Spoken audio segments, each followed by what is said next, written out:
వచ్చిన మీ అందరికీ ప్రభువైన యేసుక్రీస్తు పరిశుద్ధ నామమున నా హృదయపూర్వక వందనాలు తెలియపరుస్తున్నాను. ప్రియులారా, మరి చదవబడినటువంటి ఈ వాక్య భాగము యోహాను సువార్త 2వ అధ్యాయము 13 నుంచి 25 వచనాల వరకు మనము చదువుకుని ఉన్నాం. ఇందులో మరి గడిచిన వారంలో కూడా మనము ధ్యానం చేసినట్టుగా యేసుక్రీస్తు ప్రభువారు యెరూషలేము దేవాలయమునకు వెళ్ళి ఆ దేవాలయమును శుద్ధి చేసినటువంటి పరిస్థితిని మనము కొన్ని విషయాలు పోయిన వారంలో మనం నేర్చుకుని ఉన్నాం. అక్కడ దేవాలయమును అనే మాట, నీ ఇల్లు అనే మాట కొరకు మనము 3 డెఫినిషన్స్ 2వ సమూయేలు గ్రంథము 7వ అధ్యాయము నుండి ఇల్లుకి 3 నిర్వచనాలు మనం నేర్చుకుని ఉన్నాం. ఎవరికైనా జ్ఞాపకం ఉందా? 3. మొదటిది భౌతికమైన మందిరము, రెండవది సంతానము, దావీదు వారసత్వముగా దేవుడు వాగ్దానం చేస్తానని, నీ ఇల్లుని నేను కడతాను అన్నట్లుగా సంతానం ఇస్తాను, అనుగ్రహిస్తానని చెప్పాడు. మూడవది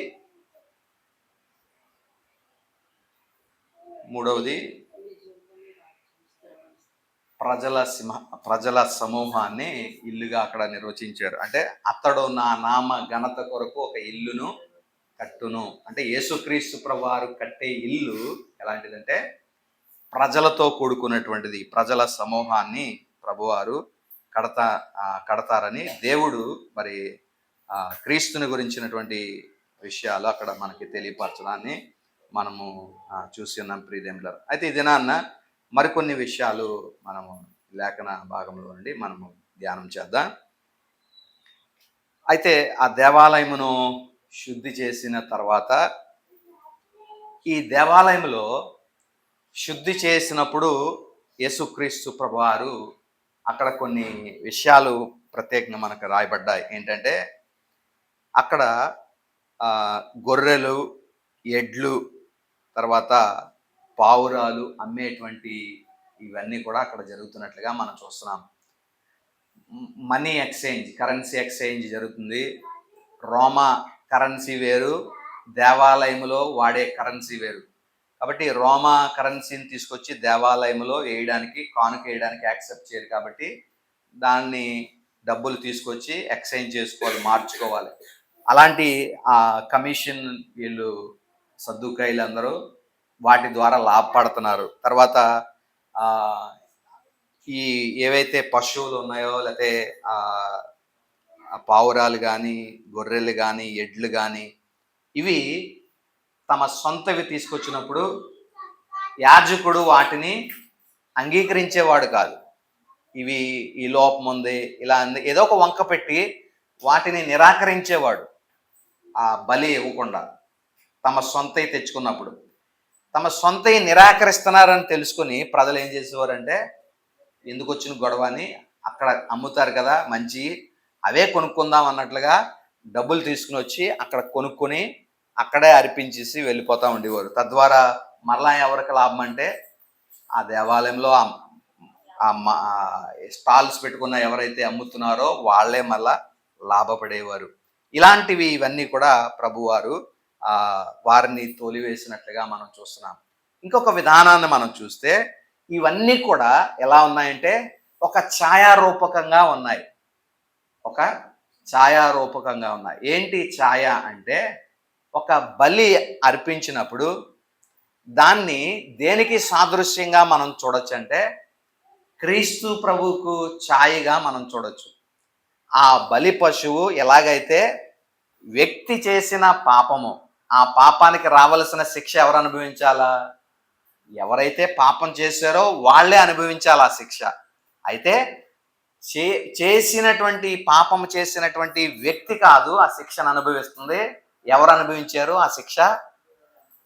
గొర్రె పిల్ల, లేకపోతే మేకపిల్లో, లేకపోతే ఎడ్డులో, లేకపోతే పావురాలు, ఇలాంటివి అనుభవించేవి, ఆ శిక్ష భరించేవి. కాబట్టి అవి ఎవరికి సాదృశ్యంగా ఉన్నాయంటే క్రీస్తు ప్రభువుకి సాదృశ్యంగా ఉన్నాయి. ఇప్పుడు ప్రభువు వాటిని తోలివేస్తున్నాడు అని అంటే దాని అర్థం ఏంటంటే, ఇక ఛాయ్తో మీకు పని లేదు, సాదృశ్యాలతో మీకు ఇంకా పని లేదు, ఇవి అర్పించాల్సిన అవసరత లేదు. ఎందుకని? వాస్తవాన్ని నేనే వచ్చాను, ఆ పాపములు భరించడానికి నేనే వచ్చాను. లోక పాపాలను మోసుకుని పోయే దేవుని గొర్రెపిల్లగా నేనే ఉన్నాను. ఇక ఆ గొర్రెలతో పని లేదు, ఈ పావురాలతో పని లేదు, ఈ ఎడ్లతో పని లేదు అని చెప్పి వాటన్నిటినీ శుద్ధీకరణ చేసినటువంటి విధానాన్ని మనం చూస్తాం. ఇంకొక ఇది కూడా మనం చూస్తే, ఛాయ అనేటువంటి దాన్ని మనం ఆలోచన చేసినప్పుడు ఈ దేవాలయము కూడా ఎవరికి ఛాయగా ఉందంటే క్రీస్తు ప్రభువుకు ఛాయగా ఉంది. పాత నిబంధనలో ప్రత్యక్షపు గుడారాన్ని మనం చూసాం. ప్రత్యక్షపు గుడారం, ఈ ప్రత్యక్షపు గుడారము కూడా గుడారమే కానీ, లేదా సొలొమోను కట్టించిన దేవాలయము, లేదా జెరుబాబేలు కట్టించిన దేవాలయము, లేదా హేరోదు కట్టించిన ఈ దేవాలయము, ఇవన్నీ కూడా ఎవరికి సాదృశ్యంగా ఉన్నాయంటే క్రీస్తు ప్రభువుకు సాదృశ్యంగా ఉన్నాయి. ఎలా మనం చెప్పొచ్చు? దేవాలయము క్రీస్తు ఒకటే అన్నట్లుగా సాదృశ్యంగా ఉన్నాయని మనం ఎలా చెప్పచ్చు అంటే, కింద ఒక మాటను మనం చదువుతాం చూడండి. 19వ వచనం మనం చదివితే,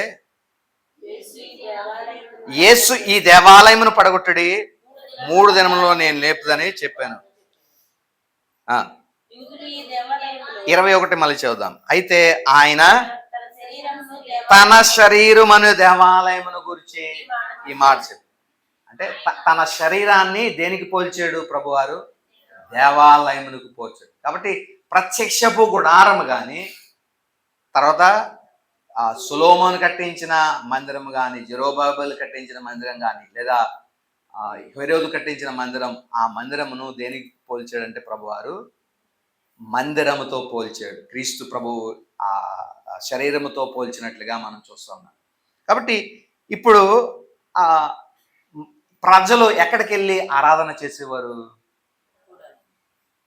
అక్కడ పాత నిబంధనలు అయితే ప్రత్యక్షపు గుడారం దగ్గరికి వచ్చేవారు, పశువులు తీసుకొచ్చేవారు, ఆవరణములో వాటిని అర్పించి వాటి యొక్క రక్తము అతి పరిశుద్ధ స్థలంలో తీసుకెళ్ళి ప్రోక్షించేవారు. లేదా కొంచెం ఇంకా కాలం గడిచిన తర్వాత సొలొమోను మందిరం కట్టబడింది. ఆ మందిరము బయట ఆరాధించేవారా, లోపల ఆరాధించేవారా? యూదులందరూ లోపల ఆరాధించేవారు, అన్యులు మాత్రమే బయట ఆవరణములో ఆరాధించినటువంటి పరిస్థితి. మందిరములో దేవుణ్ణి ఆరాధించిన వారుగా ఉన్నారు. ఇప్పుడు ఈ మందిరం ఏమైంది? క్రీస్తు ప్రభువారు చెప్పిన డెఫినేషన్ ప్రకారము తన శరీరం అనే మందిరము. అంటే తన శరీరాన్ని ఇప్పుడు మందిరంగా ప్రభువు చేస్తున్నాడు. కాబట్టి ఇప్పుడు ఆరాధన ఎక్కడి నుంచి ఎక్కడికి షిఫ్ట్ అయింది? ప్రత్యక్షపు గుడారములో నుండి, మందిరములో నుండి ఎక్కడికి వచ్చిందంటే క్రీస్తు శరీరములోనికి వచ్చింది మందిరం. క్రీస్తు శరీరములో, క్రీస్తు యొక్క అవయవులుగా మనం అందరము కూడుకుని ఉంటామే, ఇదే క్రీస్తు శరీరము. ఈ మందిరములో మనం చేసే ఆరాధన, అది ఆరాధనగా దేవుడు పేర్కొన్నాడు. కాబట్టి ఆరాధన ఇదివరకు మందిరము కేంద్రంగా జరిగేది, మందిరముల్లో జరిగేది, గుడారాల్లో జరిగేది. కానీ ఇప్పుడు ఆరాధన ఎక్కడ జరుగుతుంది అంటే, ఇప్పుడు కూడా మందిరాల్లో జరగదు, క్రీస్తు శరీరములో జరిగేది ఆరాధన. కాబట్టి the centre of worship is in the resurrected body of Christ. పునరుద్ధానుడైన క్రీస్తు శరీరములో 2-3గా కూడుకుని ఆరాధించేదే ఆరాధన అనేది మనం జ్ఞాపకం చేసుకోవాలి. కాబట్టి గోపురం ఇలాగుండి అలా ఉండి అలా ఉంటేనే ఆ మందిరంలోనే ఆరాధన చేయాలి, ఇక్కడ అక్కడే చేయాలి అనేటువంటిది కాదు. ఇంట్లో 2-3గా కూడి ప్రార్థించిన అది ఆరాధనే. కాబట్టి ఇలాంటి విషయాన్ని ప్రభు తన నిర్వచనం ప్రకారం మనం చూస్తున్నాం. తన శరీరం అనే దేవాలయము అనేటువంటి మాట ద్వారా దేవాలయమును భౌతికమైన దేవాలయము నుండి ఎక్కడికి మార్చాడంటే ప్రభు తన శరీరానికి, పునరుద్ధానమైనటువంటి తన శరీరంలోనికి ఆరాధనను మార్చినటువంటి విషయాన్ని మనం చూస్తా ఉన్నాం ప్రియదేవులారా. అయితే ఈ విషయాలను మనము చూసినప్పుడు ఈ ఏమంటాం, శిష్యులకి దేవుడు ఒక విషయాన్ని జ్ఞాపకం చేసినట్లుగా మనం చూస్తా ఉన్నాం. ఒక విషయాన్ని శిష్యులకు దేవుడు ఆ పరిశుద్ధాత్ముడు జ్ఞాపం చేశాడంట. చూద్దాం, అక్కడ రాయబడినటువంటి మాట మనం చూస్తే 17వ వచనం మనం చదివితే, ఆయన శిష్యులు నీ ఇంటిని గుర్చిన ఆసక్తి నన్ను భక్షించుచున్నది వ్రాయబడినట్టు జ్ఞాపకము చేసుకునేది. అంటే ఇది పాత నిబంధనలో ఉన్న వాక్యము. కీర్తన 69వ కీర్తనలో ఈ యొక్క మాట రాయబడి ఉంటుంది. అయితే ఈ కీర్తన 69లో ఉన్నటువంటి ఆ మాటను శిష్యులకి ఎవరు జ్ఞాపకం చేసి ఉంటుంటారు? ఎవరు జ్ఞాపకం చేసి ఉండాలా? ఆత్మదేవుడే జ్ఞాపకం చేసి ఉండాలి. ఎందుకంటే ఆత్మదేవుని యొక్క పరిచర్యే అది. ఆత్మదేవుని యొక్క పరిచర్య అది. ఎందుకని మనం ఎలా చెప్పగలుగుతామంటే, దేవుడు వాగ్దానము చేసి ఉన్నాడు కదా, ఏమని? పరిశుద్ధాత్మ మీరు పొందుకున్నప్పుడు ఆయన వచ్చి ఏం చేస్తాడు? ఆయన పరిచర్యలో ఒకనొక పరిచర్య ఏంటంటే, నేను చెప్పిన సంగతులను ఆయన మీకు జ్ఞాపకము చేస్తాడు అనేటువంటి మాట మనం చదువుతాం. చూడండి, యోహాను సువార్త 14వ అధ్యాయంలో 26వ వచనం మనం చదువుదాం. యోహాను సువార్త 14వ అధ్యాయము 26వ వచనము. ఆదరణకర్త అనగా తండ్రి నా నామమున పంపబోవు పరిశుద్ధాత్మ సమస్తమును మీకు బోధించి నేను మీతో చెప్పిన సంగతులన్నిటినీ మీకు జ్ఞాపకం చేయను. ఆయన చేసే ఒకానొక పరిచర్య ఏంటంటే, దేవుని మాటలను, దేవుని వాక్కులను ఆయన మనకి జ్ఞాపకము చేసేటువంటి వాడు. ఎందుకంటే మనుష్యుడు రొట్టె వల్ల మాత్రం జీవించాడు, కానీ దేవుని నోట నుండి వచ్చే మాట వల్ల జీవిస్తాడు. కాబట్టి మానవ జీవనానికి ఉపయోగపడకరమైనటువంటి ఈ మాటలు, దేవుని మాటలను ఆత్మదేవుడు మనకి జ్ఞాపకము చేస్తా ఉంటాడు. అలా శిష్యులకి ఈ వాక్యాన్ని జ్ఞాపకం చేసి ఉన్నాడు పరిశుద్ధాత్మదేవుడు. ఏ వాక్యము? 69వ కీర్తనలో రాయబడిన ఆ మాటను, నీ ఇంటిని గురించిన ఆసక్తి నన్ను భక్షిస్తున్నది. దేవుని ఇంటిని గురించిన ఆసక్తి క్రీస్తు ప్రభువుకి భక్షించిందట. అందుకనే ఆరాధనని అడ్డుకుంటున్నటువంటి ఈ వ్యక్తులు ఎవరు? పరిసయ్యులు కానీ, లేదా సద్దూకయ్యులు కానీ, ఈ జలోతులు కానీ, ఎవరైతే యూదులు ఉన్నారో, యూదుల్లో ఉన్న 3 వర్గాల ప్రజలు ఆరాధనని అడ్డుకోకుండా క్రీస్తు ప్రభువారు ఆరాధన జరిగే స్థలాన్ని మరి శుభ్రపరిచినట్లుగా మనం చూస్తున్నాం. ఎందుకంటే వాళ్ళు పెట్టిన స్టాల్స్ ఎక్కడ పెట్టారంటే, దేవాలయము బయట ఆవరణములో ఎక్కడైతే అన్యులు దేవుణ్ణి ఆరాధిస్తారో, అన్యులు ఆరాధించే చోటన ఈ స్టాల్స్ అన్ని పెట్టేశారు. కాబట్టి అన్యులు వచ్చి ఇప్పుడు దేవుణ్ణి ఆరాధించుకోవడానికి అక్కడ స్థలము లేకపోయింది. కాబట్టి అన్యులు ఆరాధించకుండా మీరు అన్యులను అడ్డుకుంటున్నారని ఈ యూదులందరినీ కూడా పెట్టినటువంటి స్టాల్స్ అన్నిటిని కూడా ప్రభువారు శుభ్రం చేసి వారిని బయటికి నెట్టివేసిన పరిస్థితిని మనం చూస్తా ఉన్నాం ప్రియదేవుని ద్వారా. కాబట్టి అటువంటి స్థితిని మనం ఇక్కడ దేవాలయమును శుభ్రం చేసిన స్థితిని మనం చూస్తా ఉన్నాం. అయితే ఇక్కడ ప్రభువారు ఇంకొక మాట కూడా మరి మాట్లాడడం మనం చూస్తా ఉన్నాం. ఏంటంటే, వాళ్ళందరూ కూడా ఈ దేవాలయము చూసి వారు ఆశ్చర్యపడిపోతున్నప్పుడు ప్రభువారు ఈ మాట ఒకటి మాట్లాడుతూ ఉన్నారు. ఏంటి ఆ మాట అంటే, 18వ వచనంలో 19వ వచనం మనం చదివితే, యేసు ఈ దేవాలయమును పడగొట్టడి 3 దినముల్లో దాన్ని లేపుదనని యేసు వారితో దేవుడు వారితో ప్రభువారు చెప్తున్నారు. ఈ దేవాలయమును పడగొట్టి అంటే ఎవరు పడగొట్టుతానంటున్నారు? ప్రభువారే దేవాలయమును పడగొట్టి మళ్ళీ ఆయనే ఆ దేవాలయమును 3 దినముల్లో లేపుతాను అనేటువంటి మాట ప్రభువారు ఇక్కడ చెప్పడం మనం చూస్తాం. అయితే దేవాలయము అనేటువంటిది ఇక్కడ 3 డెఫినేషన్లో మరలా ఏ డెఫినేషన్ని మనం తీసుకోవచ్చు? ఈ 3లో భౌతికమైనటువంటి కట్టడాన్ని పడగొట్టేసి మళ్ళీ భౌతికంగా నేను లేపుతాను అని మొదటి డెఫినేషన్ ప్రకారం చెప్తున్నారా ప్రభువారు? అంటే జరగదు. 3 దినాల్లో దేవాలయం కట్టడం అంటే అసలు సమస్య లేదు, జరగదు అది. మరి దేని గురించి ప్రభు మిగిలిన 2 కానీ 3 కానీ ఈ వాటిల్లో దేని గురించి ప్రభు ఏ నిర్వచనాన్ని తీసుకుని దేవుడు ఆ మాట సెలవిస్తా ఉన్నారు?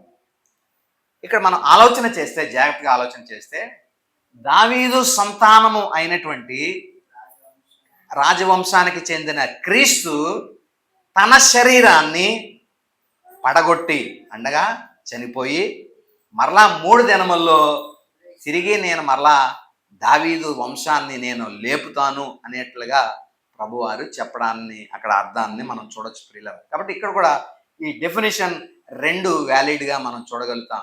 మొదటి భౌతికమైనటువంటి దేవాలయం పడగొట్టి కట్టడం సాధ్యపడదు.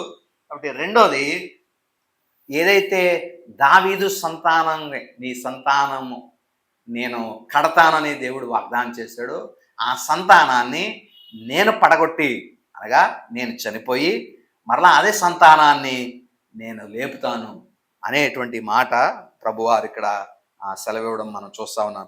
కాబట్టి ఈ మాటలలో కూడా ఎవరు జ్ఞాపకం చేశారు, లేకపోతే ఎప్పుడు వీరికి అర్థమైనవి అనేటువంటిది మనం చూడగలిగితే 17వ వచనం మనం 19వ వచనం మనం చూద్దాం. యేసు ఈ దేవాలయమును పడగొట్టి 3 దినముల్లో దాన్ని లేపుదనని వారితో చెప్పాను. 21 మనం చూద్దాం. అయితే ఆయన తన శరీరమును దేవాలయమును గురించి ఈ మాట చెప్పాను. ఆయన మృతులలో నుండి లేచిన తర్వాత ఆయన ఈ మాట చెప్పానని ఆయన శిష్యులు జ్ఞాపకము చేసుకుని లేఖనమును నమ్మిరి. వీళ్ళకి ఎప్పుడు జ్ఞాపకం వచ్చినాయంట ఈ మాటలు? యేసు చెప్పిన ఈ మాటలు ఎక్కడ చెప్పారు? దేవాలయం దగ్గర ఉన్నప్పుడు ఈ మాటలు చెప్పారు. ఏమని? దేవాలయమును పడగొట్టి దాన్ని 3 దినముల్లో లేపుతాను అన్నటువంటి ఈ మాట శిష్యులకి ఎప్పుడు జ్ఞాపకం వచ్చిందంటే ఆయన పునరుద్ధానుడైన తర్వాత, పునరుద్ధానుడైన మృతులలో నుండి లేచిన తర్వాత ఆయన పలానా రోజు దేవాలయంలో ఇదే మాట చెప్పాడు కదా, నా దేవాలయమును పడగొట్టి 3 దినముల్లో కడతానని అన్నాడు కదా, ఆ మాట ఇదే కావచ్చు అనుకుని ఆయన శిష్యులు జ్ఞాపకం చేసుకున్నారు. మరలా ఇక్కడ కూడా యేసు చెప్పిన ఆ మాటలు వీరికి జ్ఞాపకం చేసింది ఎవరంటే పరిశుద్ధాత్మ దేవుడు. ఆయన పరిచర్య ఏంటంటే యేసు చెప్పిన ప్రతి మాటను, యేసు చెప్పిన వాక్కులన్నిటినీ తన ప్రజలకు ఆయన జ్ఞాపకము చేసేటువంటి వాడు. కాబట్టి ఆ మాటలను, ప్రభు మాటలను జ్ఞాపకము చేయడము పరిశుద్ధాత్మ దేవుని పరిచర్యలో ఒకనొక భాగము. కాబట్టి ప్రియులారా, జాగ్రత్తగా మనం గమనిద్దాం. ఆత్మదేవుని గురించి మనం అర్థం చేసుకున్నప్పుడు ఎంతసేపు ప్రవచనాలు, ఎంతసేపు భాషలు ఇవే కాదండి. ప్రభు ఆత్మదేవుడు చేసేటువంటి పరిచర్య అనేక పరిచర్యలో ఒకనొక పరిచర్య ఏంటంటే దేవుని మాటలను మనకి జ్ఞాపకం చేసేటువంటి పని ఆయన చేస్తూ ఉంటాడు. మనం సోలిపోతున్నప్పుడు, ఆదరణ లేనప్పుడు, శ్రమల్లో ఉన్నప్పుడు, మనకి ఏ దారి తెన్ను లేకుండా మనం ఉన్నప్పుడు ఆయన మాటల్లోనివి ఆయన మనకు చూపించి నీవెందుకు చింతిస్తున్నావు అన్నట్లుగా ఆ మాటలని, బైబిల్లో ఉన్న వాక్యాల్ని మనకి జ్ఞాపకం చేసి మనల్ని ఆదరించేటువంటి వారు ఎవరంటే పరిశుద్ధాత్మ దేవుడు. కాబట్టి ఆయన పరిచర్య అక్కడ మరి శిష్యుల్లో పరిశుద్ధాత్మ దేవుని పరిచర్యను మనం చూడగలుగుతా ఉన్నాం ప్రియదేవుడు. అయితే ఈ మాటలను శిష్యులు తప్పుగా అర్థం చేసుకున్నటువంటి పరిస్థితిని మనం చూస్తా ఉన్నాం. ఆ శిష్యులు అక్కడ ఉన్నటువంటి ప్రజలందరూ కూడా ఏమని వారు అనుకున్నారు? ఆయన హేరోదు కట్టినటువంటి మందిరాన్ని పడగొట్టేసి 46 సంవత్సరాలు అది పట్టిందంట అది కట్టడానికి. అయితే అంత కాలం పట్టి కట్టడానికి, అంతకాలం పడితే ఈయనేంటి 3 రోజుల్లో దీన్ని పడేసి దీన్ని మరలా లేపుతానని చెప్తున్నాడు అనేటువంటి రీతిలో వారు ఆలోచన చేస్తూ ఉన్నారు ప్రియదేవులారా. కాబట్టి వాళ్ళు చేసినటువంటి ఏదైతే ఉందో ప్రభు యొక్క మాటను వారు తప్పుగా అర్థం చేసుకున్నటువంటి పరిస్థితిని కూడా మనం చూస్తూ ఉన్నాం. ఇది ఒక్కసారి జరిగింది కాదండి. రెండు సార్లు జరిగినట్లుగా మనం చూస్తా ఉన్నాం. ఇది పరిచర్య ప్రారంభంలో జరిగింది కదా. యేసుక్రీస్తు ప్రభువారు మొదటి అద్భుతము కానా వివాహంలో చేశారు. దాని అనంతరమే ఇది రాయబడింది. కొన్ని సువార్తల్లో మనం చూసినప్పుడు, మిగిలిన మత్తయి, మార్కు, లూకా సువార్తల్లో మనం చూసినప్పుడు ఇది ఎక్కడ జరిగినట్లుగా వారు రాశారంటే లాస్ట్ భాగంలో రాశారు. అనగా క్రీస్తు ప్రభువారు అప్పగింపబడిపోతారు అనేటువంటి వారం ఉందే, ఆ వారంకు పస్కా పండగ వస్తుంది, అక్కడ ఈ శుద్ధీకరణ చేసినట్లుగా వాళ్ళు రాశారు. అంటే యోహాను రాసినటువంటి శుద్ధీకరణ మొదటిది, మిగిలిన సువార్తల్లో రాయబడిన ఆ శుద్ధీకరణ రెండవదిగా మనం చూస్తాం. అంటే ఫస్ట్ టైం వారిని వెళ్ళగొడితే వాళ్ళు వెళ్ళిపోయినట్టుగా వెళ్ళిపోయారు, కానీ మరలా ఏం చేశారు, మరలా వచ్చి మరలా అదే వ్యాపారం చేస్తున్నారు. మరలా అదే విధానంలో వారు అన్యులను దేవుణ్ణి ఆరాధించకుండా ఆ స్థలంలో స్టాల్స్ పెట్టేసి వారిని అడ్డుకుంటున్నటువంటి పరిస్థితి అక్కడ కూడా మనం చూస్తా ఉన్నాం ప్రియదేవులారా. కాబట్టి ఈయన మరొకసారి శుద్ధీకరణ చేస్తాడు. ఫస్ట్ యోహాను సువార్తలో ఈ అధ్యాయంలో రాయబడింది, రెండవది మిగిలిన సువార్తల్లో రాయబడింది. ఇంకా మరి ప్రభువారు ఇంకొకసారి కూడా ఆయన శుద్ధీకరణ దేవాలయముని చేస్తారంట. అది మరి ఒక ప్రవచన వాక్యం దీని కొరకు రాయబడింది, అది చూద్దాం. జకరియా గ్రంథము 14వ అధ్యాయం 12వ అధ్యాయం మనం చూసినట్లయితే, జకరియా గ్రంథము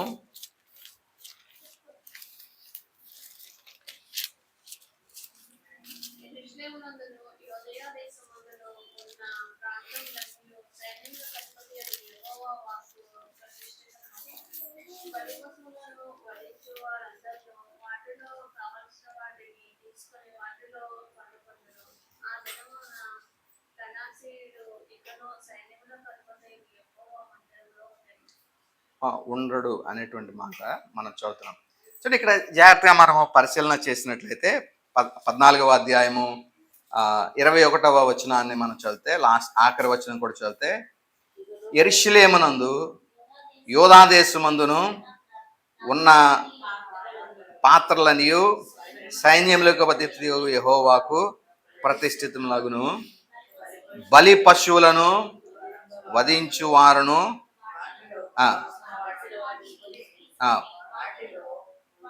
వాటిలో వండుకుందురు.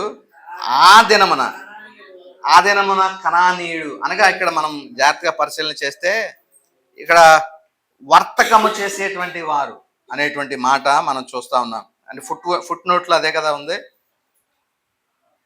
వన్ అని వేసి దానికి ఏం రాయబడిందంటే వర్తకము. అంటే ఆ దినమున, ఏ దినం ఇది, ప్రభువారు ఆయన దేవాలయమును శుద్ధీకరణ చేసే ఒక దినము రాబోతోంది. ఆయన శుద్ధీకరణ చేసేటువంటి ఆ దినమున ఏం జరుగుతుందంట, ఆయన దేవాలయములో కనానీయుడు అనగా వర్తకము చేసేటువంటి వాడు ఏమవుడంట, ఇకను ఉండడు. సైన్యములకు అధిపతి యెహోవా మందిరములో ఉండడు. వర్తకము చేసేటువంటి వారు ఆ ఆలయములో ఉండరు అనే మాటను మనం చదువుతా ఉన్నాం. వర్తకము చేసేటువంటి వారు ఆలయములో ఉండరు అంటే, ఈ దేవాలయమును క్రీస్తు ప్రభువారు ఏం చేయబోతా ఉన్నారంటే శుద్ధీకరణ చేస్తున్నారు. ఆయన ఆ దేవాలయమును శుద్ధీకరణ చేస్తున్నారు అనే విషయాన్ని మనం చూస్తాం. ఆ దినమున అంటే ఒక దినము రాబోతా ఉంది. ఆ దినమున దేవుడు దేవాలయమును, క్రీస్తు ప్రభువారు దేవాలయమును మరొకసారి శుద్ధీకరణ చేస్తారు. అయితే ఆ దినమందు ఈసారి వర్తకులు ఆ దేవాలయములో ఉండరు అని మరి వాక్యం రాయబడతాను. కాబట్టి అంత్యకాలంలో మరొకసారి దేవాలయము శుద్ధీకరణ జరగబోతుంది అనే విషయాన్ని కూడా మరొకసారి మనం గమనించుకోవాల్సిన వారమైన ప్రియదేవులారా. అయితే కీర్తన 69ని చాలాసార్లు మరి కొత్త నిబంధనలో వాడబడినటువంటి విధానాన్ని మనం చూస్తా ఉన్నాం. ఈ కీర్తననే మరి క్రీస్తు ప్రభువారు కూడా కోట్ చేసినటువంటి విధానము కానీ, లేకపోతే శిష్యులు జ్ఞాపకం చేసుకున్న విధానం కానీ ఈ కీర్తనలో మనం చూస్తా ఉన్నాం. అయితే ఇందులో మనం జ్ఞాపకం చేసుకోవాల్సినటువంటి ఒక విషయం ఏంటంటే ఆ యూదులైనటువంటి వారు యేసుక్రీస్తు ప్రభువుని ఆయన అంత అధికారంతో ఈ మాటలు చెప్తున్నటువంటి సందర్భంలో వాళ్ళు ఆ, ఈ మాటని మనం అడుగుతా ఉన్నారు. ఏమనంటే, ఒక సూచన నీవు మా కొరకు జరిగించు అనేటువంటి మాట వారు ప్రశ్న ప్రభువుని కోరినట్లుగా చూస్తా ఉన్నాం. చదువుదాం 2వ అధ్యాయం, యోహాను సువార్త 2వ అధ్యాయము 18వ వచనాన్ని మనం చదువుదాం. 2వ అధ్యాయం 18వ వచనం. కాబట్టి యూదులు, నీవు ఈ కార్యమును చేయుచున్నావే, ఏ సూచక క్రియను మాకు చూపెదవని ఆయనను అడగగా, అంటే యేసుక్రీస్తు ప్రభుని వాళ్ళు ఒక సూచన కోరుతా ఉన్నారు. యేసుక్రీస్తు ప్రభుని ఒక సూచన వారు కోరుతున్నారు. ఏంటి ఆ సూచన? దేని కొరకు వీరు ఈ సూచన అనేది మనం అర్థం చేసుకోవాలి. జాగ్రత్తగా మనం పరిశీలన చేస్తే యూదులు కోరినటువంటి సూచన దేని గురించినటువంటిది? దేని కొరకు వారు ప్రభువుని సూచన కోరారు? లేకపోతే ప్రభు వారికి ఇచ్చిన సూచన ఏంటి అనేటువంటిది మనం ఒకసారి అర్థం చేసుకోవాలి ప్రియులరా. దాని ముందు లేకపోతే ఇదే అధ్యాయంలో ముందు కూడా 2వ అధ్యాయంలో మొదటి భాగంలో యేసుక్రీస్తు ప్రభు వారి యొక్క తల్లి ప్రభు దగ్గరికి వచ్చి, అయ్యా ద్రాక్షారసము అయిపోయింది, నీవు ఇక్కడ ఒక అద్భుతం చేయడానికి ఇది పర్ఫెక్ట్ మూమెంట్, ఒక రైట్ ప్లేస్లో రైట్ టైంలో మనం ఉన్నాం.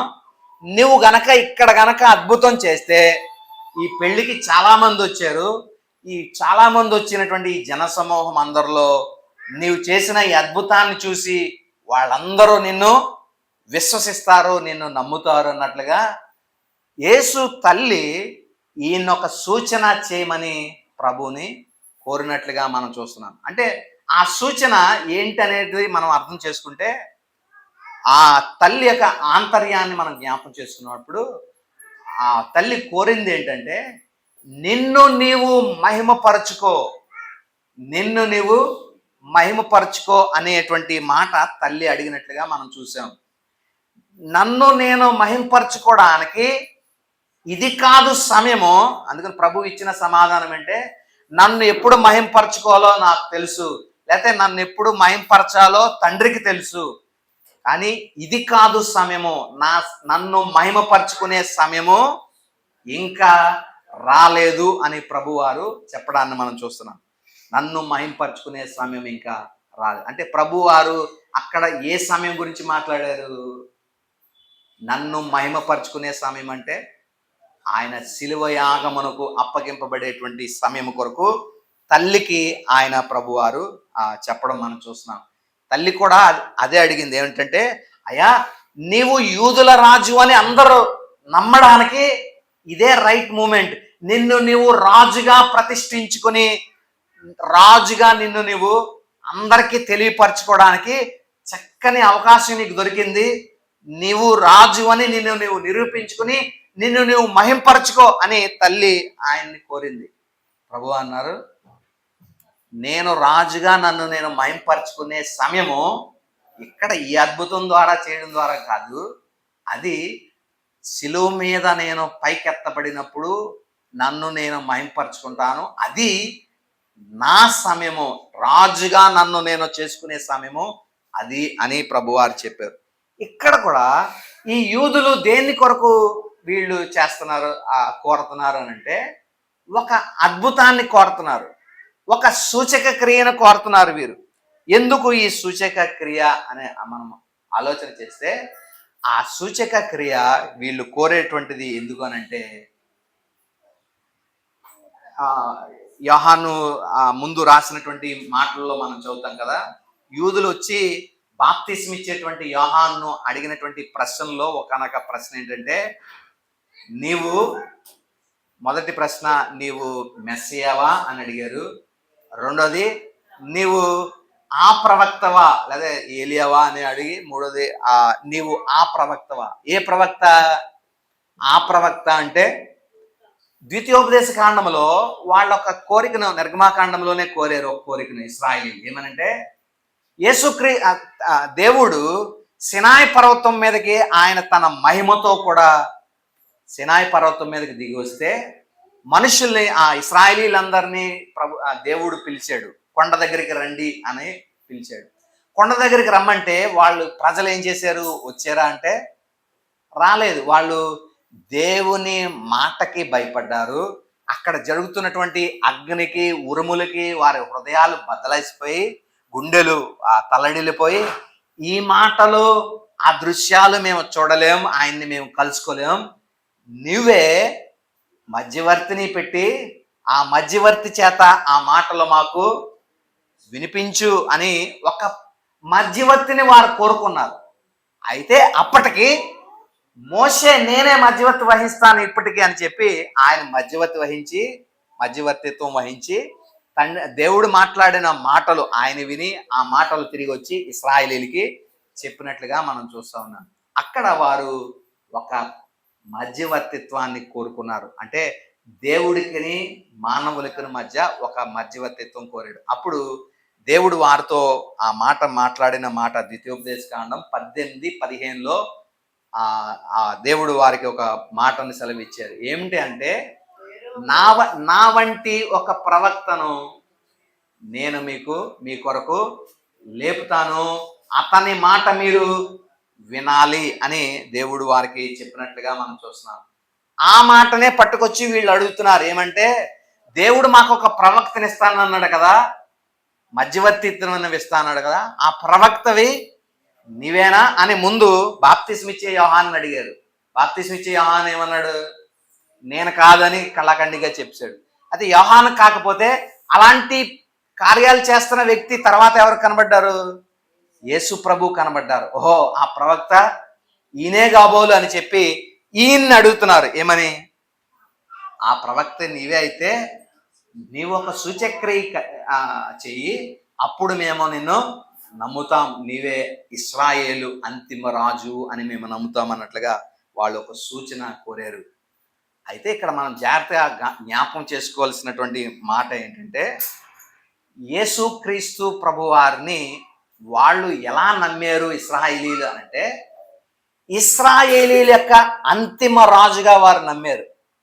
ఇశ్రాయేలీల యొక్క అంతిమ రాజు అంటే చివరాఖరిన రాబోయే ఇశ్రాయేలీల రాజు అనగా మెస్సియా యేసుక్రీస్తు ప్రభు అని వారు నమ్మారు. అయితే ఆ నమ్మకంలో ఒక లోపం ఉంది అన్నట్లుగా మనం చూడగలుగుతా ఉన్నాం. ప్రియదేవుల, నమ్మకంలో లోపం ఉంది అనేటువంటి మాట మనం అర్థం చేసుకోవాలి. ఎందుకు వీరి నమ్మకంలో ఒక లోపం ఉంది అని మనం అర్థం చేసుకుంటే, వీళ్ళు దేని కొరకు ఎదురు చూశారు? మెస్సియా అంటే ఎందుకు వస్తాడని, లేకపోతే ఎందుకోసం మెస్సియా కొరకు ఎదురు చూశారు ఇశ్రాయేలీలు?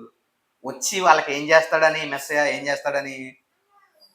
వాళ్లకున్న అప్పుడే స్థితి ఏంటంటే, రోమా సామ్రాజ్యపు ఉక్కు పాదం కింద వారు అణచివేయబడతా ఉన్నారు.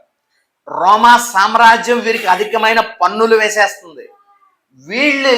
వీళ్ళకి ఏం కావాలంటే, ఇప్పుడు మనకి ఎలాగా మనం ఇండిపెండెన్స్ డే జరుపుకుంటాం, బ్రిటిషర్స్ వచ్చి మనల్ని ఎలాగా స్వాతంత్రానికి ముందు మనల్ని ఎలాగా మన యొక్క సంపదని వారు దోచుకున్నారు, అలాగా అప్పటి దినాల్లో రోమా సామ్రాజ్యం ఇశ్రాయేలీల్ని దోచుకునేటువంటిది. ఎక్కువ ట్యాక్స్లు పెట్టేసి వారి శ్రమనంతా కూడా వారు దోచుకునేటువంటి వారు. కాబట్టి వీళ్ళు మన పూర్వీకులు ఎలా పోరాడి ఇండిపెండెన్స్ డే తీసుకొచ్చారు, అలాగా వీళ్ళు కూడా వీరి పోరాటం ఎప్పుడు జలోతులు పోరాటం అదే, మాకు సామ్రాజ్యం లేకపోతే మాకు ఇశ్రాయేల్ రాజ్యం విడిగా కావాలి, ఏ ఒక్కరే ఆధీనం కింద మేము ఉండకూడదు, ఏ రోమా సామ్రాజ్యపు అధికారం కింద మేము ఉండకూడదని జలోతుల యొక్క ప్రధాన యూదుల్లో ఒకనొక తెగ, ఒకనొక సెక్ట్ ఆఫ్ పీపుల్ దేనికోసం పోరాడేవారంటే యూదుల ఇండిపెండెన్స్ కోసం, ఫ్రీడమ్ కొరకు పోరాడేటువంటి వారు. మిగిలిన ఇద్దరిలో ఒకరేమో జలోతులు, మిగిలిన వారిలో సద్దూకాయలు, పరిసయ్యులు. సద్దూకాయలు చేసే పని ఏంటంటే దేవాలయమును లేకపోతే సన్హెడ్రిన్ని వీటిని తమ అధికారంలో చేజెక్కించుకున్నవారు. దేవాలయము వారి దగ్గర ఉంటే సద్దూకాయలందరూ లాభపడేవారు. ఎలా లాభపడేవారు? దేవాలయంలో ఉన్న స్టాల్స్ అన్నీ సద్దూకాయలకే. ఒకవేళ ఒక ఆరాధికుడు ఇంటికాడ నుంచి తన గొర్రెను, సొంత గొర్రెను తీసుకుని వచ్చాడు. ఈ సద్దుకాయలు అందరూ ఈ యొక్క యాజకునికి డబ్బులు ఇచ్చి మేనేజ్ చేసేవారు.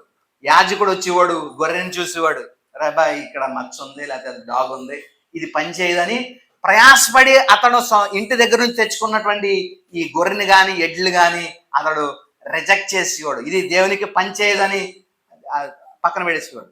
ఇక్కడ ఇంకా అతనికి ఆప్షన్ ఏముంది? తను తెచ్చుకున్న గొర్రె పని చేయదు, ఏం చేయాలా? ఖచ్చితంగా స్టాల్లో అమ్మేదే కొనుక్కోవాలి. ఇప్పుడు స్టాల్లో అమ్మేది కొనుక్కున్నాడంటే ఆడ ఎంత రేటు పెడితే అంత రేటుకే కొనాలి. అప్పుడు ఎవరు లాభపడేవారు? ఆ స్టాల్ ఓనర్ సద్దుకాయి లాభపడేవాడు. కాబట్టి సద్దుకాయలందరూ ఈ వ్యాపారములు, మనీ ఎక్స్చేంజింగ్ కానీ, అక్కడ ఉన్న గువ్వలు అమ్మడం కానీ, గొర్రెలు కానీ, ఎడ్లు కానీ, పశువులు అమ్మేటువంటి వీళ్ళందరూ కూడా సద్దుకాయలే. జలోతులేమో ఫ్రీడమ్ కొరకు పోరాడేవారు, ఈ యొక్క సద్దుకాయలేమో వ్యాపారం చేసి వారు లాభపడేవారు, పరిసయ్యులేమో నిష్ట కలిగినటువంటి వారుగా వీళ్ళు కొన్ని ఆచారాలు, ఇంకా మేమే బంధుతోనే మేము కైలాసం వెళ్ళిపోతాం అనుకుంటారు చూడండి, అలాంటి వర్గం చెందిన వాళ్ళు వీళ్ళు, ఈ పరిసయ్యులు అనేటువంటి వారు. కాబట్టి ఈ ముగ్గురిని క్రీస్తు ప్రభువారు దశల దశలుగా వీరందరినీ కూడా ఆయన రిజెక్ట్ చేసినటువంటి పరిస్థితిని మనం చూస్తున్నాం. రెండవ అధ్యాయంలో దేవాలయమును శుద్ధీకరణ చేసినప్పుడు సద్దుకాయలందరినీ కూడా, అడ్డుపడుతున్న సద్దుకాయల్ని రిజెక్ట్ చేశాడు. 3వ అధ్యాయంలో మనం చూస్తే పరిసయ్యుడిని మనం చూస్తాం. ఎవరో పరిసయ్యుడు? ఆ రాత్రి వేళ అతడు వచ్చాడు. ఎవరో నికోదేము అనేటువంటి ఒక అధికారి పరిసయ్యుడు వచ్చాడు. అది ఇలాంటి వారిని కూడా దేవుడు రిజెక్ట్ చేసినట్లుగా మనం చూస్తా ఉన్నాం. వీళ్ళు ఏమనుకుంటున్నారంటే, పరిసయ్యుడిగా పుడితే నేను దేవుని రాజ్యానికి అర్హుణ్ణి అనుకునే అతడు వచ్చాడు. ఆల్రెడీ అతని హృదయంలో దేవుని రాజ్యానికి నేను సరైన క్యాండిడేట్ని నేనే అనుకుని దేవుని సన్నిధికి వచ్చాడు. దేవుడు అన్నాడు, నువ్వు పరిసయ్యుడిగా పుట్టినంత మాత్రాన నువ్వు దేవుని రాజ్యానికి చేరవు. నువ్వు గనక దేవుని రాజ్యానికి చేరాలంటే పైనుండి నువ్వు జన్మించాల, ఒక్కడు తిరిగి జన్మించాలని పైనుండి జన్మము కొరకు దేవుడు మాట్లాడినట్లుగా మనం చూస్తా ఉన్నాం. అక్కడ కూడా పరిసయ్యులను దేవుడు రిజెక్ట్ చేసినట్లుగా మనం చూస్తాం. 6వ అధ్యాయంలో జలోతుల్ని ఆయన రిజెక్ట్ చేశాడు. జలోతులు ఏం కోరుకుంటారు? యూదుల అంతిమ రాజు మాకు వస్తాడు, మెస్సియా వస్తాడు. మెస్సియా వచ్చినప్పుడు మమ్మల్ని, మా ఇశ్రాయేలీల్ని ఏం చేస్తాడు? రోమా సామ్రాజ్యము నుండి, వారి ఉక్కు పాదము నుండి ఈ మెస్సియా మమ్మల్ని విడిపిస్తాడు అని చెప్పి ఇశ్రాయేలు అంతిమ రాజు అయిన మెస్సియా కొరకు వారు ఎదురు చూశారు. అందుకనే క్రీస్తు ప్రభుని వారు ఏం చేశారంటే 6వ అధ్యాయంలో, యోహాను సువార్త 6వ అధ్యాయంలో చూస్తే బలవంతంగా ఆయన్ని రాజుగా చేయడానికి వారు ప్రయత్నించేశారు. అయితే వారి మనసును ఎరిగి ప్రభు అక్కడి నుంచి తప్పించుకున్నారు.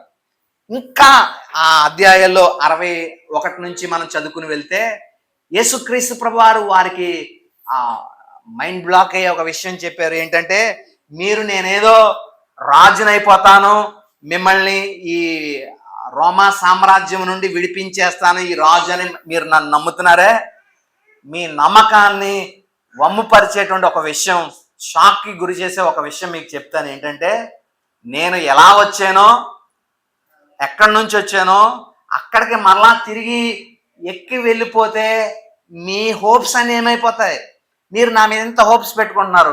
రాజునైపోయి నేను వారి మీద రాజ్యం చేసి వారిని ఓడించేసి మిమ్మల్ని విడిపిస్తానని మీరు అనుకుంటున్నారే, నేను ఎక్కడి నుంచి వచ్చానో మళ్ళా తిరిగి అక్కడికి వెళ్ళిపోతే ఆ విషయాన్ని మీరు చూస్తే మీరు ఏమవుతారు అని ప్రభు వారిని అడిగితే వాళ్ళు స్టన్ అయ్యి ఇంకా అనవసరంగా ఈయన్ని వెంబడించామని చెప్పి వాళ్ళు అప్పటి నుండి అనేకులు ఆయన్ని వెంబడించకుండా వెనక్కి తిరిగి వెళ్ళిపోయారంట. అంటే వీరు వెంబడించింది దేని కొరకు వెంబడించారు? నిత్య జీవం కొరకు వెంబడించలేదు. దేని కొరకు? ఈయన మెస్సియా, ఇశ్రాయేలు రాజు. ఈ రాజు వాళ్ళతో యుద్ధం చేసి మమ్మల్ని రోమా సామ్రాజ్యపు అధికారం నుండి మమ్మల్ని రక్షిస్తాడు, మాకు ఫ్రీడమ్ అనుగ్రహిస్తాడు. మేము ఇప్పుడు దాకా స్లేవ్స్ లాగా బందీలుగా ఉన్నట్లుగా మా పరిస్థితి ఉంది, స్వాతంత్రం మాకు అనుగ్రహించే మా రాజు అని చెప్పి ప్రభువుని ఒక రాజుగా చేయడానికి ప్రయత్నం చేశారు. అరే బాబు, నేను రాజుని కాదురా నాయన, నేను ఎలా వచ్చానో అలాగే వెళ్ళిపోతాను, ఆ విషయం చూస్తే మీరు కంగు తింటారు, ఎందుకు అనంటే ఈ రాజు కాదంట, మనం ఎందుకు ఈయన్ని వెంబడించుదాం అని చెప్పి వెనక్కి వెళ్ళిపోయినటువంటి వారు ఉన్నారు. అలాగా జలోతుల్ని ప్రభు వెనక్కి పంపేశాడు. సద్దూకయ్యుల్ని దేవాలయం అడ్డుకుంటున్నారని వారిని తొలివేశాడు. పరిసయ్యులు మేమే భక్తి పరులము, మేమే నిత్యరాజ్యానికి వారసులము అని చెప్పుకునే పరిసయ్యులను కూడా క్రీస్తు ప్రభువారు ఆయన దూరం పెట్టినట్లుగా మనం చూస్తా ఉన్నాం. వీళ్ళందరినీ దూరం పెట్టి మరి ఎవరిని దేవుడు దగ్గర చేసుకునేటువంటి వాడు అని మనం ప్రశ్న వేయాలి. మరి ఎవరు అందరినీ దూరం పెడితే మరి దేవుని దగ్గరికి వెళ్ళేవాళ్ళు ఎవరు వెళ్తారు దేవుని దగ్గరికి? ఇక్కడ వచ్చినటువంటి వాళ్ళు కింద కొన్ని విషయాలు మనం చూద్దాం. ఆయన వాళ్ళని అడుగుతున్నారు. తెలుగులో మనకి ఏమని ఉందంటే ఇక్కడ 2వ అధ్యాయం 18వ వచనంలో 2:18 ఏమని రాయబడింది? కాబట్టి యూదులు ఈ కార్యమును చేయుచున్నావే, అంటే ఈ మాట ఒకటే చదవండి, ఈ కార్యము చేయుచున్నావే. మనకి ఇందులో అధికారంతో ముడిపడిన మాట ఏదన్నా కనబడిందా? ఇందులో ఈ కార్యం చేస్తున్నావే అంటే ఈ మాటలో అధికారం గురించిన ప్రస్తావన ఇవ్వబడిందా? ఉందా లేదా? సరే, ఈ ఇంగ్లీష్ బైబిల్లో ఒక మాట, ఇదే మాట మనం చూద్దాం, కొద్దిగా మనకి అర్థాన్ని వస్తుంది. Kanish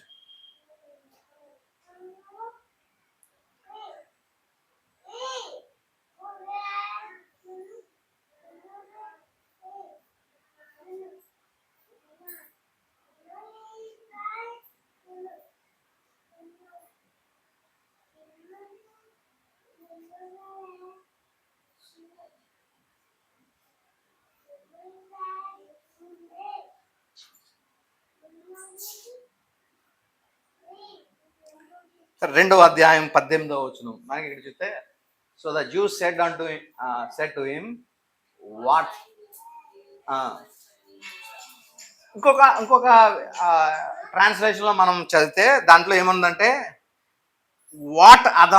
by what authority do you do these things, అంటే నువ్వు ఏ అధికారంతో ఈ పనులు చేస్తున్నావు?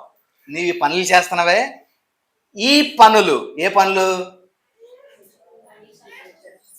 దేవాలయంకి వచ్చి మేము స్టాల్స్ పెట్టుకుంటే నువ్వెవడరా వచ్చి మమ్మల్ని స్టాల్స్ తీసేయమని మా స్టాల్స్ గెంటేయడానికి?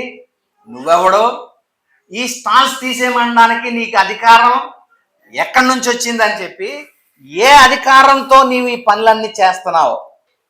ఒకవేళ నువ్వు ఆ ప్రవక్తవైతే, లేకపోతే నువ్వు మెస్సయావైతే ఒక సైన్ మాకు కనపరచు, ఒక సూచక క్రియ మాకు చెయ్యి, అప్పుడు మేమేం చేస్తాం? నువ్వు మెస్సయావని, ఆ ప్రవక్తవని మేము నమ్ముతాం. కానీ ఇలాగ వచ్చేసి ఆ స్టాల్స్ తోసేసి ఇవన్నీ చెదరగొడేస్తే మేమేం ఒప్పుకోం. నీవు ఏ అధికారంతో చేస్తున్నావో ఆ అధికారం మాకు చెప్పు. ఆ అధికారాన్ని నిరూపించడానికి ఒక సూచక క్రియ కనపరచు అని. వీళ్ళు నమ్మింది దేని కొరకు వీళ్ళు నమ్మారంటే, మెస్సియా కొరకే వీరి నమ్మకం. మెస్సియా అంటే ఏం చేస్తాడని? రోమా సామ్రాజ్యం నుండి ఇశ్రాయేలీలకి స్వాతంత్రాన్ని, విడుదలను తీసుకొస్తాడని, అంతవరకే వీళ్ళ నమ్మకం. అయితే ఇలాంటి నమ్మకమే ఇంకో కొంచెం కింద కూడా మనం చదువుతాం. ఇది చదువుదాం, 21 నుంచి మనం చదువుదాం. 2వ అధ్యాయం 21. అయితే దేవాలయం గురించి ఆ మాటలు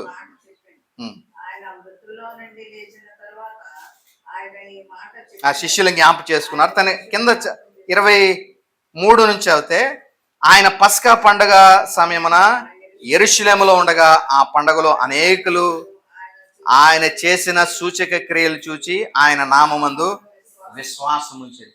యేసుక్రీస్తు ప్రభు చేసిన సూచక క్రియలను చూచి అనేకులు ఏం చేశారంట? విశ్వాసం ఉంచారు. ఇది మంచిదా కాదా? మంచిదా? అనేక మంది ప్రభు చేసిన కార్యాలను, సూచక క్రియలను చూసి వాళ్ళు ప్రభునందు విశ్వసించారు. ఇప్పుడు శాస్త్రులు కానీ, పరిసయ్యులు కానీ, లేదా ఇశ్రాయేలీలు కానీ వీళ్ళు దేని కొరకు విశ్వసించారు యేసుని? ఈయన మెస్సయ. మెస్సయ అనగా ఇశ్రాయేలీల రాజు. ఈ రాజు మమ్మల్ని రోమా సామ్రాజ్యము నుండి, వాటి అధికారం నుండి ఇశ్రాయేల్ మమ్మల్ని రక్షిస్తాడు అని, అంటే ఆ ఫ్రీడమ్ని మాకు ఇస్తాడు అనే విషయంలో వీళ్ళు నమ్మారు. వాళ్ళ నమ్మకానికి ఇక్కడ వీళ్ళు కనపరిచే సూచక క్రియలు కనపరిచినటువంటి ఈ నమ్మకాన్ని కూడా ప్రభు ఏం చేస్తున్నారంటే కొట్టి పారేస్తున్నారు. ఈ నమ్మకము సరిపోదు. సపోజ్ ఇలాగ ఆలోచన చేద్దాం. నేను కొన్ని అప్పుల్లో ఉన్నాను, లేకపోతే కొన్ని బాధల్లో ఉన్నాను, లేకపోతే ఉద్యోగం లేకుండా ఉన్నాను. ప్రభు నాకు తెలియదు అనుకుందాం. ఇప్పుడు నేను ఏమని నమ్ముతున్నాను? ప్రభువుని దేని కొరకు నమ్ముతున్నానంటే, ప్రభువుని నమ్ముకుంటే నా అప్పులు పోతాయి, ప్రభువుని నమ్ముకుంటే నాకు ఉద్యోగం వస్తుంది, లేకపోతే పిల్లలు పుడతలేదు అనుకోండి, ప్రభువుని నమ్ముకుంటే నాకు పిల్లలు పుడతారు అని ప్రభు కొరకు నేను నమ్ముకున్నాను. ఇప్పుడు నాకు నేను అనుకున్నట్లుగా ఉద్యోగం వచ్చింది, లేదా అప్పులు తీరిపోయినాయి, పిల్లలు పుట్టారు, లేదా ఏదేదో మేలు జరిగింది. ఇప్పుడు నేను ఉంచినటువంటి విశ్వాసము, అది ప్రభు ఈ విశ్వాసాన్ని ఏం చేస్తున్నాడంటే, ప్రభు ముందు ఎందుకు పనికిరాదు ఇలాంటి విశ్వాసం. నువ్వు సాక్షాత్తు దేవుని కుమారుని అందే విశ్వసించావు, కానీ దేని కొరకు విశ్వసించావు? నీకేదో ఉద్యోగం రావడానికి, నీకేదో అప్పులు తీరడానికి, లేకపోతే నీకేదో కొన్ని మేలులు జరగడానికి మాత్రమే నీవు విశ్వసించావు. ఇశ్రాయేలీల విశ్వాసం కూడా ఎలాంటిదే. వాళ్ళు దేని కొరకు విశ్వసించారు? ఈయన రాజు, ఈ రాజు వచ్చి ఈ రాజ్యాన్ని ఓడించేసి మా రాజ్యాన్ని కాపాడుతాడు, ఇదే వాళ్ళ నమ్మకం. లేకపోతే అక్కడ జరిగిన సూచక క్రియల్ని చూసి వాళ్ళు విశ్వసించారు. దేనికి విశ్వసించారు? అమ్మో, అక్కడ ఆయన అలాగే చేశాడు, ఈయన నమ్ముకుంటే మనకు కూడా ఇలాగా చేసేస్తాడు, వాళ్ళకి ఇలాగ జరిగించాడు, మనకు కూడా ఇలాగ జరిగిస్తాడని అనేకులు ఆయన నామమందు విశ్వాసం ఉంచారు. వీళ్ళ విశ్వాసములో ఎక్కడ కూడా క్రీస్తు మరణాన్ని గురించినటువంటి విశ్వాసం ఎక్కడా లేదండి. ఇక్కడ మనం చూస్తే ఇశ్రాయేలీల రాజు అని వాళ్ళు విశ్వసిస్తున్నారంటే, ఆ రాజులో వీళ్ళు ఏం చూస్తున్నారు? ఈ రాజు వచ్చి ఏం చేస్తాడని వీళ్ళ నమ్మకం. ఈ రాజ్యాన్ని జయిస్తాడు, విక్టోరియస్ కింగ్నే వాళ్ళు చూస్తున్నారు. జయశీలుడైన రాజును మాత్రమే వీళ్ళు చూస్తున్నారు. ఈ జయశీలుడైన రాజుకు ముందుగా శ్రమపడే ఒక సర్వెంట్ ఉన్నాడనే విషయం వీళ్ళకి అర్థం అవ్వలేదు. శ్రమ పడాల్సినటువంటి అవసరం ఉందనేటువంటి ఆ కొటేషన్ వీరికి అర్థం అవ్వలేదు. ఏ కొటేషను? ఆది కాండంలో చెప్పాడే దేవుడు. ఆది కాండంలో కొటేషన్ చెప్పాడు కదా, అది అతని మడమను ఖర్చును, ఆయన దాని తలను చితక తొక్కేటువంటిది. ఏంటిది? విక్టోరియస్, ఒక విజయ పదమున సంబంధించింది, విజయానికి సంబంధించింది. ఇశ్రాయేలీలు దేని కోరుకుంటున్నారంటే విజయం, ఆ రోమా సామ్రాజ్యం మీద విజయం. ఈ రాజు వెళ్ళి యుద్ధం చేస్తాడు, రోమా సామ్రాజ్యాన్ని నెగ్గుతాడు, మాకు విజయం వస్తుంది. ఇదే వీరి నమ్మకం, విజయం. కానీ విజయానికి ముందు ఇంకొక ప్రవచన వాక్ కూడా ఉంది. అది ఆయన మడమను కరవడం. అంటే ఇది దేనికంటే శిలువ మరణానికి సంబంధించింది. శిలువ మరణము ఉన్నటువంటి ఆ అంశాన్ని వీరు ఎక్కడ కూడా మరి వీరు నమ్మకం ఉంచినటువంటి దాఖలాలు లేవు. ఒకవేళ నేను ఒక గర్భఫలం కోసమో, ఉద్యోగం కోసమో, లేకపోతే ఇంకొక అప్పులు తీరడం కోసమో ప్రభువునందు విశ్వసిస్తే నా నమ్మకాన్ని బట్టి లేదా ప్రభు కృపను బట్టి ఆ మేలులో జరగొచ్చేమో కానీ నిత్య రాజ్యానికైతే నేను వారసుని కాను. ఎందుకంటే నా విశ్వాసంలో ఏమి లోపించిందంటే క్రీస్తు శ్రమను గురించిన విశ్వాసం. ఎందుకు ఆయన శ్రమ పడ్డాడు? ఎవరి కోసం శ్రమ పడ్డాడు? నా కోసం. నేను చేసిన పాపమును వలన క్రీస్తు సిలువ వేయబడ్డాడు అన్న విషయం వాళ్ళు వదిలేశారు. ఆ విషయం వారికి అక్కర్లేదు. వారికి ఏం కావాలి? ఎంతసేపు ఈయన వెళ్ళి రోమా మీద తిరుగుబాటు చేసి యుద్ధం చేయాలా, రోమా చేతిలో నుండి మమ్మల్ని విడిపించాలా, అదే ఇశ్రాయేలీయులు కోరుకున్నారు. ఇక్కడ ప్రజలు కూడా ఏం కోరుకున్నారు? ఈయన చేయేస్తుంటే అందరికీ స్వస్థతలు వచ్చేస్తున్నాయి, ఈయన మాట సెలవిస్తుంటే గుడ్డివారు చూడగలుగుతున్నారు, కుంటివారు నడవగలుగుతున్నారు, దెయ్యాలు గజగజ వణికిపోతా ఉన్నాయి అని చెప్పి ఇవి చేసిన కార్యాలను బట్టి వాళ్ళందరూ దేవుని మీద విశ్వాసం ఉంచుతా ఉన్నారు. ఇశ్రాయేలీలేమో విశ్వాసం, రోమా నుండి విడిపించేటువంటి రాజు ఈయన అని. వీళ్ళందరి యొక్క నమ్మకం సూచక క్రియలు, లేకపోతే రోగాలు తగ్గిపోతాయి, దెయ్యాలు వదిలిపోతాయి, స్వస్థతలు జరుగుతాయి అనేటువంటి ఈ నమ్మకం. రెండు నమ్మకాలు కూడా తప్పే ప్రియులరా. క్రీస్తు ప్రభువారు అక్కడ చేసినటువంటి మాట ఏంటంటే, ఈ నమ్మకం గనక ఎవరిలో ఉంటే వాళ్ళకి దేవుడు దగ్గర అవడంట. అక్కడ మాట ఒకటి రాయబడింది, చూద్దాం. అయితే యేసు 24 వచనం, అయితే యేసు అందరినీ ఎరిగిన వాడు గనక ఆయన తన్ను వారి వశము చేసుకొనలేదు. ఆయన తన్ను వారి వశం చేసుకోలేదు. యేసుక్రీస్తు ప్రభువారు నీ వశం అవ్వాలంటే నీలో ఎలాంటి విశ్వాసం ఉండాలా? ఇశ్రాయేలీలకు ఉన్న విశ్వాసం కాదు, అక్కడ జరిగిన సూచక క్రియలను బట్టి ఆయన యందు నమ్మిక ఉంచినటువంటి విశ్వాసం కాదు.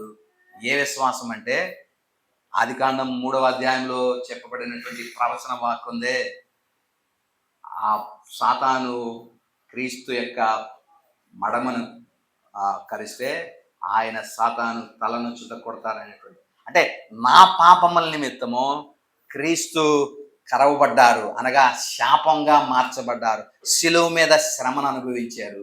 అయితే అక్కడతో ఆగిపోలేదండి, ప్రవచనం ఇంకా కంటిన్యూ అయింది.